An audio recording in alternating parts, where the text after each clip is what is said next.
இந்த புக் உங்களை லவ்னு நீங்கள் நினச்சதெல்லாம் உண்மையானு யோசிக்க வைக்கும். The 40 rules of love by Elif Shafak. இந்த ஆத்தர் பற்றி சொல்லணுன்னா, இவங்க ஒரு டர்க்கிஷ் பிரிட்டிஷ் ஆத்தர். இவங்க ஸ்டோரிஸ்லாம் புக்ஸ் மாதிரி இருக்கிறத விட நம்ம சோல்கிட்ட நடக்கிற கான்வர்சேஷன் மாதிரி தான் இருக்கும். ஸோ கதைக்குள்ளே போகலாம்.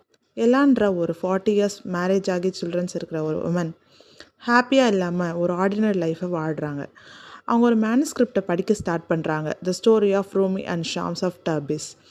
ரூமி ஒரு ரெஸ்பெக்டடான இஸ்லாமிக் ஸ்காலர். ஷாம்ஸை மீட் பண்ணுறதுக்கு முன்னாடி வரைக்கும் அவரோட நாலேஜ் அண்ட் விஸ்டம்காக தான் அட்மையர் பண்ணப்பட்டார். என்னதான் ரூமி வயசாக இருந்தாலும் ஷாம்ஸ் ரூமி இன்னும் ஆழமாக உண்மையான லவ் பற்றியும் காடை பற்றியும் எக்ஸ்பீரியன்ஸ் பண்ணலன்னு நினைக்கிறாரு. ஷாம்ஸ் ரூமிக்கு லெசன்ஸ் டீச் பண்ண ஆரம்பிக்கிறாரு. லவ், ஈகோ, சஃபரிங், சரண்டர் பற்றிலாம். அதுதான் இந்த 40 ரூல்ஸ். அப்புறம் ரூமி ஒரு ஃபேமஸான போயட் ஆகி இப்போ வரைக்கும் அப்படி தான் ஞாபகம் இருக்கார்.